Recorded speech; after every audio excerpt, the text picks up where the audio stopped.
네, 또 이런 지방의 공격을 정말 직격타로 받는 분들이 바로 갱년기를 갖는 중년 여성이에요. 네. 사실 뭐 우리 여성들은 갱년기의 터널을 계속 끊임없이 걸어오고 있는데 여기에서 이제 여성 호르몬 에스트로겐이 지방 분해하는 역할을 담당하고 있었는데 완경 이후에 우리가 에스트로겐이 뚝 떨어지니까 그만큼 이제 중년 여성의 아이고. 복부비만이 늘어나고 비만율이 증가하게 됩니다.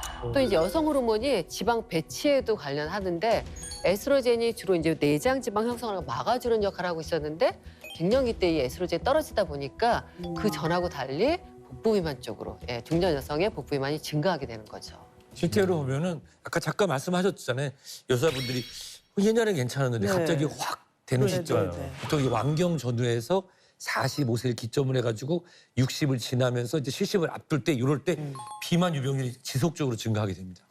주변에 보시면 느끼실 거예요. 네. 이때 어떻게 되냐면 이 내장 지방이 증가하는 거예요. 이러면서 혈관 관련 질환이 발병 위험도 높아지기 때문에 이런 중년 여성들이 여기 만경기, 갱년기 비만을 그냥 아유 살 빼야지 옷이 안 맞아 이 문제가 아니라 더 건강한 삶을 위해서 꼭 조절해야 되는 내장 지방은 만성 질환이에요. 그래서 꾸준히 관리하는 게 중요합니다. 네. 저도요, 그 갱년기 이후에 살이 찌니까 항상 몸도 무겁고 무기력했어요.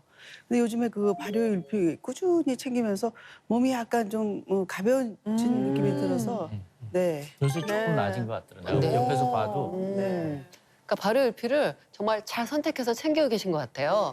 우리가 중년 여성의 경우는 다이어트를 위해서 식단과 또 운동을 꾸준히 하고 있지만 살이 빠지지 않는다. 이럴 때는 우리가 한번 여성 호르몬을 좀 한번 공략하는 것도 필요합니다.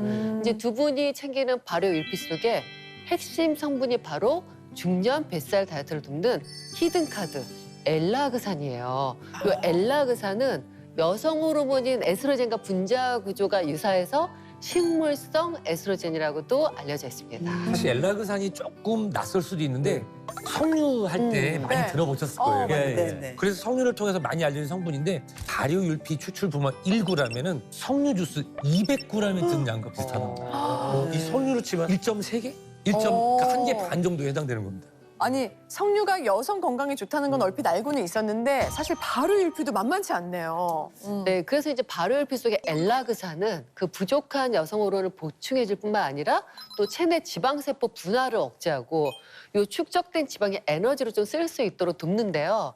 실제 이제 성인을 대상으로 요 엘라그산과 또 위약을 각각 12주간 섭취시켰더니 엘라그산 섭취군은 위약 대주군보다 체지방 비율, 또 중성지방, 체중, BMI, 허리 둘레, 엉덩이 둘레, 내장 지방이 모두 감소했다고 합니다. 게다가 이 엘라그산 같은 경우는 암이나 당뇨병, 심혈관 질환, 퇴행성 질환 같은 만성 질환에 대해서 잠재적인 예방책이 될 수 있는데요. 그 이유가 잘 생각해 보세요. 실제로 이 중년의 나이살로 인해 발생할 수 있는 그런 다양한 질환, 제가 말씀드린 거를 이것을 통해서 예방할 수 있기 때문에 도움을 줄 수 있다고 말씀드릴 수 있습니다. 그럼 저는 발효율피로 올여름 뱃살 고민 날리고 옷도 얘기 좀 달라붙는 거 쫙 입는 게 소원이에요.